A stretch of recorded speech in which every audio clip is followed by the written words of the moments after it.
Wai kiɗan bana ya fi nan baya. Duba ganganci wani ya je ya taɓa min jirya. A cikin aiki na ni ba na kula yan ƙarya. Na zo ɗan mulki ina kuke matan Saudiya. Sama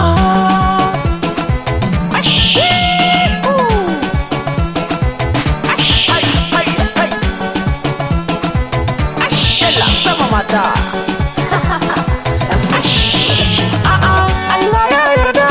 Koya ya fi na gada, ikon Allah kenan fatar saniya ta yi ganda. Na lura maka hoshi da san kimar sanda, zafi sai hita malam sanyi na randa. Ta kuje samayin mata, ta kuje ƙasayin mata, a waje manyan mata, na buga muku gangata. Ɗan mulki na manyan mata ne ku faɗa musu na yi wata, saurawa ƙaran jin daɗin kuma sauya na mata. Mata, mata mata. Sama manyan matan Saudiya. Manyan mata an san ku da nairori. Manyan mata ba ku harkar ƙare. Manyan mata kun danne mai kore. Manyan matan Saudiya kun zama taurare. Yaran ya kauce tun da kiɗan gana manya ne. Mai cinye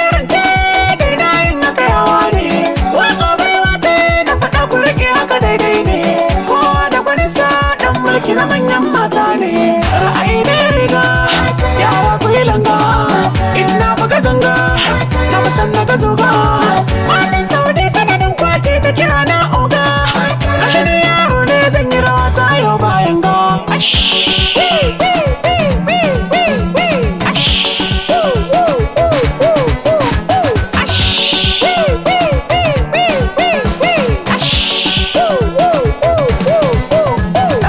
Wasu na jin daɗi na, wasu na jin haushi na, wasu na son kallo na, wasu ba sa nema na, wasu sun yabi waƙe na, wasu kullum kushe na, wasu sun riƙe hannu na, wasu ko su gaba na. A komai nisan hanya falke na ture tafiya, idan ka duba itan ɓaure ba ya rasa ɗaya.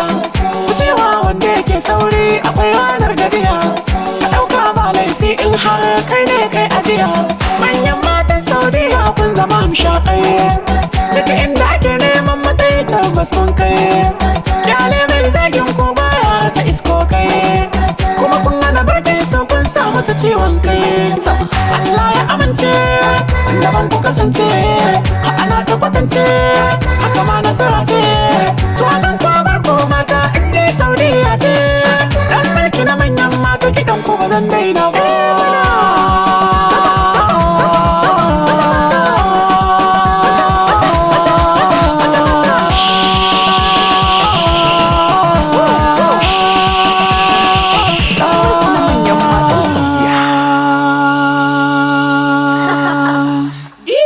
Ɗan Mulki Productions.